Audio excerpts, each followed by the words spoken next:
1726년 영국의 작가인 조나단 스위프트 씨의 작품 걸리버 여행기를 여러분들이 잘 아실 것입니다. 영화나 애니메이션으로도 많이 제작된 바 있었기 때문에 책이든 또는 영화나 애니메이션이든 한 번 이상은 모두 보셨을 것입니다. 우리나라에서는 1890년대 초 윤치호 씨에 의해서 처음 번역되고 또 소개된 작품이었죠. 대부분의 사람들이 이 책을, 이 걸리버 여행기를 동화책으로 생각하고 계시지만 사실 책이 쓰여질 당시에 어떤 영국 정치계와 과학계를 신랄하게 비판했던 그런 풍자소설이었습니다.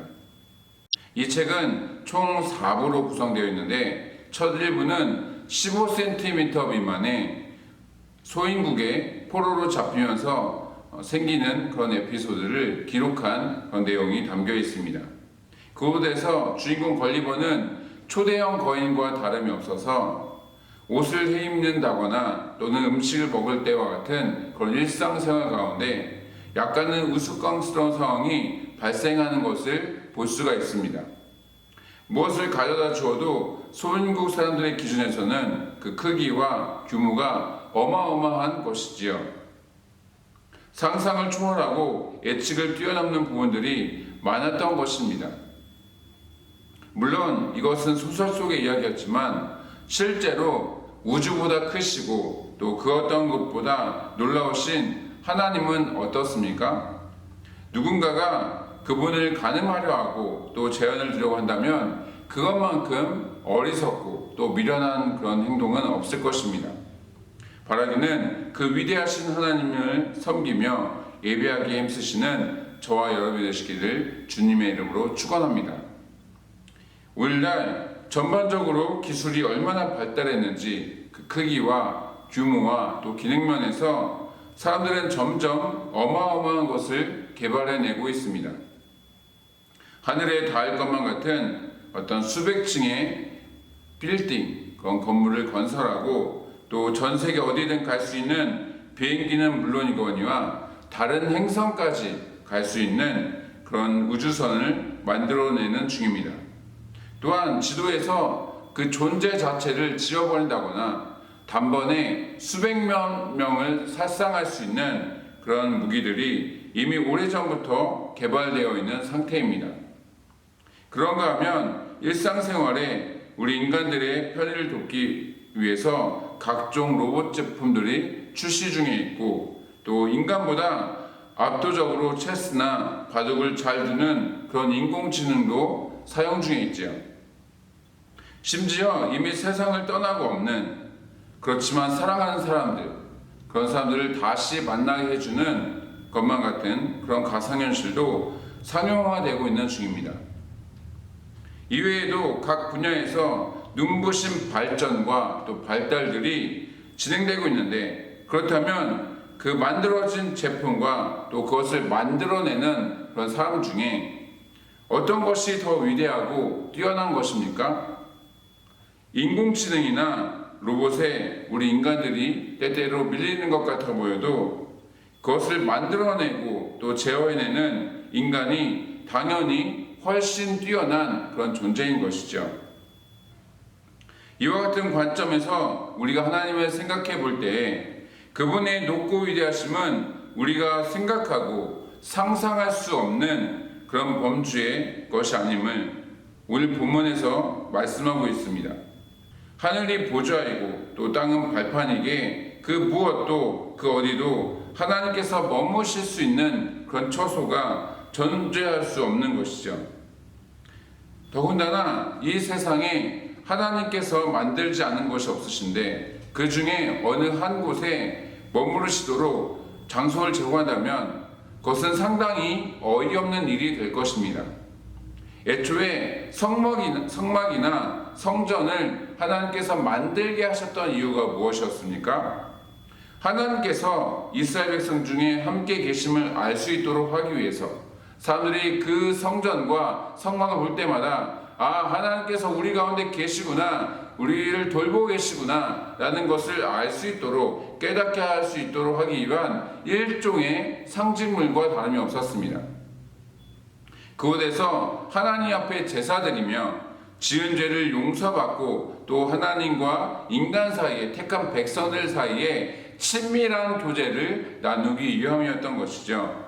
그런데 사람들은 하나님께서 다른 우상들처럼 성전에만 계시고 세상에는 없으신 분으로 성전 밖을 나가면 아예 계시지 않는 분으로 그렇게 생각한 것입니다. 그 결과 거짓되고 또 위선적인 제사와 형식적이고 외면적인 신앙으로 변질되고 만 것입니다. 이에 대해 하나님께서는 그분을 진심으로 전심으로 경외하는 자들은 구원하시고 반대로 외식하며 형식적으로 살아가는 사람들에게는 오직 심판만이 있을 것임에 대해서 말씀하고 있는 것이죠. 시대가 아무리 악하고 또 하나님을 믿는 사람들에 대한 그 핍박이 강경하게 진행된다 하더라도 완전히 씨가 말라버릴 정도로 되어지진 않습니다. 언제나 남은 자들이 있는 것이죠. 북이스라엘 아합 왕 때에 그는 왕비 이세벨과 함께 나라 안에 있는 모든 하나님의 사람들을 제거하고자 했습니다. 그런 와중에도 하나님을 경외했던 궁전 맡은 자의 그 아합 왕의 신하 오바댜는 선지자 100명을 숨겼고 하나님께서는 바알에게 무릎 꿇지 않은 자, 그들에게 예배하지 않는 자 7,000명을 남겨놓으셨다라고 말씀하셨습니다. 예수님의 제자들이나 사도 바울이 활동하던 시기에 로마 제국 그 네로 황제 때에는 어떠했습니까? 극심한 박해 속에서도 그리스도인들은 그 신앙을 잃지 않았습니다. 지하 공동묘지라고 할 수 있는 카타콤 같은 은밀한 곳에서 모여서 예배드리기에 힘썼던 것입니다. 그들이 환난과 고통 중에도 신앙을 지킬 수 있었던 이유는 하나님께서 주실 구원과 위로와 평안과 안식을 믿어서입니다. 동시에 부활 소망을 가지면서 하나님을 부정하고 또 그리스도인들을 핍박하는 악인들이 반드시 심판받게 될 것임을 확신하였기 때문인 것이죠. 이에 대한 모습을 잘 보여주고 있는 것이 바로 오늘의 본문입니다. 하나님을 경외하는 믿음의 사람들과 그 반대로 하나님에게 대적하는 무리들이 겪게 될 그 결말에 대해서 분명하게 설명하고 있는 것입니다. 예나 지금이나 진실되게 하나님 보시기에 부끄러움 없이 살아가기 위해서 몸부림치는 그런 그리스도인들은 세상 사람들로부터 때로 무시와 또 조롱과 또 불이익을 당할 때가 많습니다. 반대로 불의한 사람들은 약하고 힘없는 그런 일반인들은 물론이고 또 믿음의 사람들을 핍박하며 성공적인 삶을 영위해 나가는 것처럼 보이는 것이죠. 그러한 순간들만 보면 하나님께서 마치 잠자코 계신 것처럼 보이기도 하지만 절대 그렇지가 않습니다. 모든 사람들의 생각과 또 행위를 아시기 때문에 악인들의 어떤 번영이나 형통함을 방관하지 않으시는 것입니다. 또한 하나님의 사람들이 불의한 세상 사람들에 의해서 고통당하는 것을 그냥 두지 않으시는 것이죠. 때가 차고 또 여호와의 날이 임하였을 때 모든 사람들을 심판하시되 의인과 악인을 구별하셔서 의인에게는 구원과 영생의 복을 또 악인에게는 멸망과 영원한 벌을 허락하실 것입니다. 다만 우리는 하나님께 모든 것을 맡기고 어떠한 상황에도 그분을 신뢰하며 나아가야 하는 것이죠. 말씀을 마치겠습니다. 예레미야 29장 11절 보시면 우리를 향한 여호와 하나님의 생각은 재앙이 아닌 평안이고 또 미래와 희망을 주는 것이다 라고 말씀하고 있습니다. 우리로 하여금 기쁨과 위로의 삶을 살아갈 수 있도록 필요한 모든 은혜를 준비해 놓고 계신다라는 것이죠. 비록 현실적으로는 환난과 고통, 또 슬픔과 낙심이, 근심이 가득한 그런 상황을 우리가 겪고 있긴 하지만 그 모든 것을 이겨낼 수 있을 만큼의 충분한 위로와 또 격려와 기쁨을 주시는 그 하나님을 바라보시기 바랍니다. 바로 그때 우리는 제한적이더라도 이 땅에서 천국을 경험할 수 있게 될 것입니다. 그렇게 해서 오늘 하루도 소망 중에 살아가시는 저와 여러분이 되시기를 주님의 이름으로 축복합니다. 이 시간 우리가 함께 구속기도문을 읽으며 함께 하나님 앞에 기도하며 나가도록 하시겠습니다.